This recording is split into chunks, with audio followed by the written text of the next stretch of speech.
Welcome to the English with Kirsty podcast from www.englishwithkirsty.com. Here I'll be sharing with you tips, information and other learning resources so that you can improve your business English.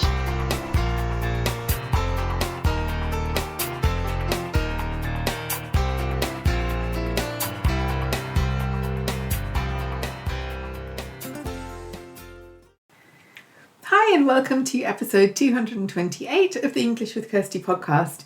And today I decided to do a solo episode because I haven't done one of those for a while, and my plan was to have a mixture of solo episodes and interviews, and I haven't really been doing that. So I'm trying to get back to my original plan because there are some tips and ideas that I want to share with you. And actually today I'm going to talk about something that I shared on LinkedIn.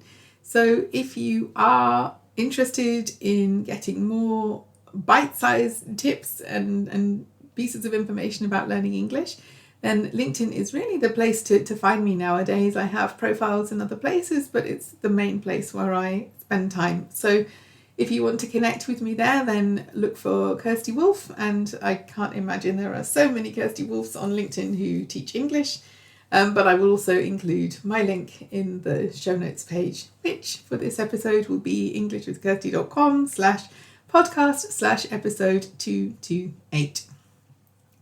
So today I want to talk about how friends can help you to learn a language. I've talked a lot about language exchanges and things like that, but I think it's important to look at the different ways that this can actually work, because it's not the same with everyone. And I know a lot of people, I talk to a lot of people, I have a lot of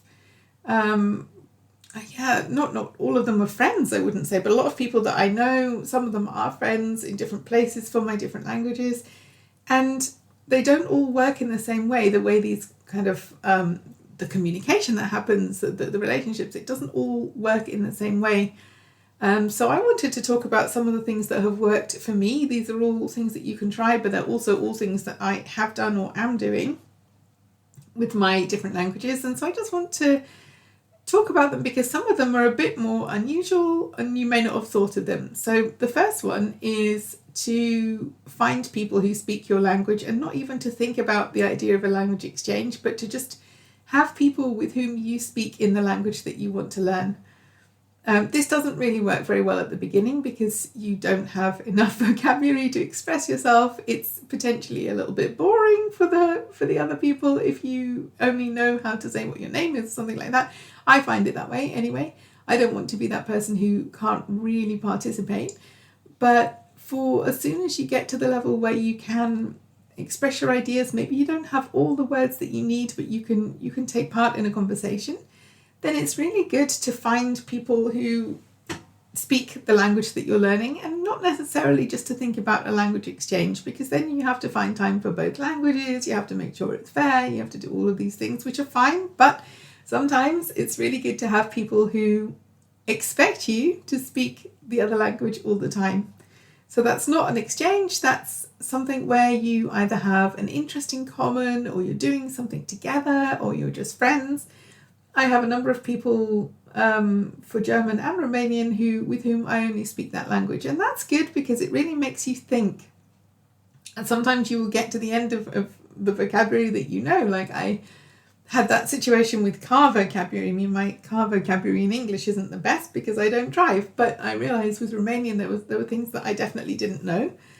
That doesn't mean people can't help you out from time to time, but the focus is on using that language for all of your communication. And I found, especially as I get as my level improves and I become an intermediate or advanced user of a language, that's really good to have people who expect me to use that language all the time. And I know people will say it's easier if you live in the country where it's spoken. Yeah, sure it is. But we have the internet. We have so many opportunities for getting in touch with new people, meeting new people online. And the people with whom I speak most, Romanian, for example, do not live here in the UK. So it doesn't need to be that they're in your local area. You can easily make contact with people in other parts of the world if you're looking for speakers of other languages. Okay, so that's one thing. Find people who speak the language that you're learning. If it's English, find people who speak English, and who will expect you to do that all the time. And so the second thing is the more typical language exchange. And language exchanges are great. I have learned so much through them, but they take work.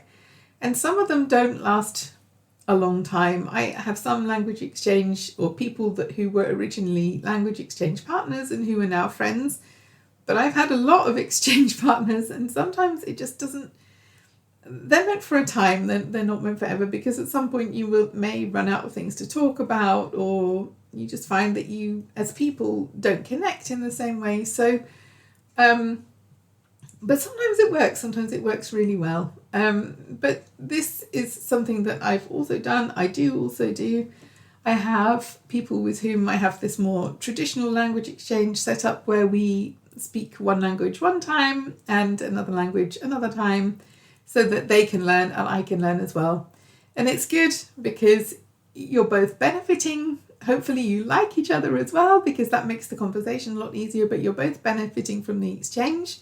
It's important to try and keep it fair. We do that by having this, one language, one day idea, because if you say that you're going to switch halfway through, you often don't, or you don't know how long you're going to stay, or you say all the easy stuff in one language and then the other person has a harder time. So for me, I find it works best to say, okay, we're going to speak English today, we're going to speak Romanian the next time. That can work quite well, depending on what kind of person you are.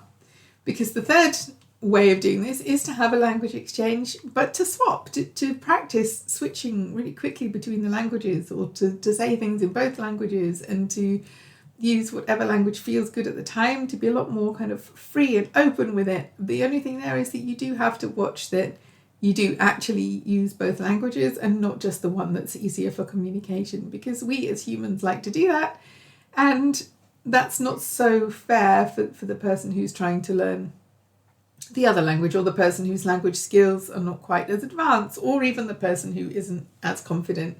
So whilst having this more spontaneous and free-flowing conversation can be good, because it really trains your brain to use both languages at the same time, it has to be fair, and it has to be something that both people want. So at the moment we've got three things. We've got people who only expect you to use their language. We've got two types of language exchanges, more structured ones, less structured ones. Another thing that you can do is to let people inspire you, who, if they make content, if they post videos, if they write, if they create content in some way, you can learn so much from them. And if they're your friends, there's a chance that you're interested in the same things, or you want to support what they're doing. We talked in episode 227 about the other podcasts, the intuitive worker, the language worker. I would use those as examples, because sometimes there are episodes in Portuguese, and I use those because I want to find out what was in the episode, but I also want to learn from them.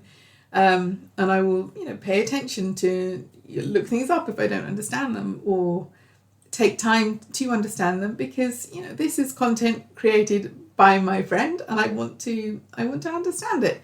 So the same goes for people who post on social media, who you have a look at, see what your friends are doing, not just when they're talking to you or interacting with you, but especially if they're people who like to create content, then have a look and see what they're making, because that will also give you an opportunity to learn, to improve your vocabulary, to improve your listening skills or reading skills, but also you can talk about it with them as well, because I'm sure most people will be happy to know that others are showing an interest in their content, and maybe you have questions, or maybe you want to discuss it.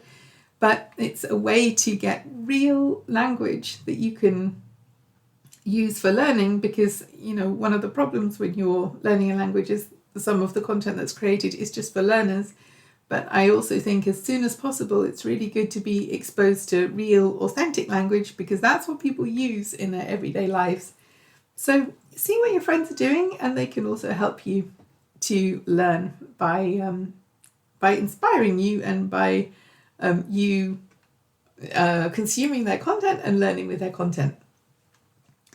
And the fifth thing is something that people don't really talk about, but it worked for me with Romanian. I could see, in some ways, I can see that I'm doing the same thing with Portuguese, even though it's not as structured as what I did with Romanian. But you don't always have to produce language to have a conversation. And that was one of the big problems I had with one of my Romanian language exchange partners, is that we became friends. And that was a problem for me because her level was higher than mine. And I wanted to talk with her about all kinds of things that I wasn't able to. And somehow we just fell into this pattern of both using our first language. We even did it on the phone sometimes, which was a bit strange. We don't do that now. We choose a language and use that. But we have had telephone conversations where we both spoke our first language. And that was great because I did understand. I just couldn't say all the things that I wanted to say. And certainly with messages that we send to one another, we still pretty much do that now. I write or speak in English. She writes or speaks in Romanian. Now, we don't really have the same need to do that, but it became like a habit for us. It became what we do, so we continue with that.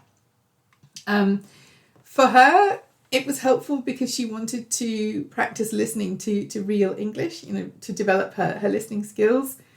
So that gave her the opportunity to listen and to read English that was written by me, or I recorded a message for her. And for me, I really needed to get a better feeling for Romanian at the beginning. This was 2 years ago when I was just starting, and I needed to understand, how do people who use this language as their first language put their sentences together? How do they express themselves when something happens? How do they show that they're not happy about something? Or, how do they describe things? How do they talk about their day? And yeah, I could look up individual words, but I really needed a bigger picture of what this looks and sounds like. So for me, that really helped that she spoke to me only in Romanian. And yeah, if I didn't know something, I looked it up. It wasn't a big deal. But it really helped me to develop a feeling for this language, how it sounds, how the word sounds together, how they sound when you make them into a sentence, which sounds disappear, which phrases keep coming up again and again. I really benefited from that. And I think it's something that people don't do so much because they feel that you all have to speak the new language from the beginning. Everyone has to speak. But there are times when it's okay to observe. Obviously, if you only ever observe, you're not going to make much progress. And I noticed that with Portuguese, for example, I'm doing a lot of observing at the moment. I'm going to my course. I'm doing all the exercises in the course. But in real life, I'm not producing a lot of language at the moment. But I am watching and listening and reading and doing a lot of absorbing of information, because I know that then I will start to speak. And it's the same with Romanian. Now I can speak for a couple of hours and it's not a problem. I do that. But I think if you're somebody who does like to observe a bit more, it's fine to find people who will, if you can get people to agree to this, to produce language for you, if there's something that you can do for them, that's great as well. But it's sometimes enough to watch other people for a while and see how they use language, and then you can start to develop your own feeling for how you want to communicate in that language. I'm not saying it's okay not to speak ever, because it's not. If you want to improve your speaking skills, you're going to have to speak at some point. But I am saying, if you're somebody who does need a bit more information first, then that's fine. There are ways that you can have that kind of communication with people. Because I've done it. We didn't plan to do it this way with my Romanian friend, but it happened and it really helped me. So I wanted to include that in this list because it's something that gave me the confidence that I have now when I'm speaking Romanian. So that's a good thing. Right, 5 different ideas. Have you tried any of these? How do you communicate with people in the languages you want to learn? How do you improve your English? Have you got friends who help you with your English? Let me know either by replying on the podcast, or you can send a message to podcast@englishwithkirsty.com. Kirsty is Kirsty. It's not Christy or Kristen or Kirsten or anything else. It's Kirsty. Otherwise, I won't get the message. Let me know. Let me know what's working for you and what you enjoy. And I think that's what I really want to say today, that learning a language doesn't have to be a lonely activity. It's a great way to meet other people, to have conversations with other people, and to learn from other people, because then you will learn so much more about how language is used, about the culture, about the language as a living language and not just information that you might find in a book or somewhere on the internet. So enjoy language learning, have fun with it, because I really do believe, as we said in one of the episodes earlier this year, that language learning should be fun.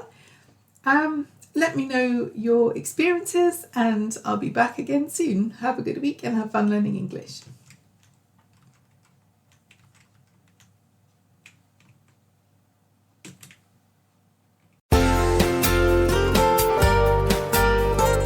I hope you enjoyed this episode of the English with Kirsty podcast. If you have any questions or comments, my email address is kirsty@englishwithkirsty.com, or you can go to www.englishwithkirsty.com/podcast, where you'll find information about the individual episodes.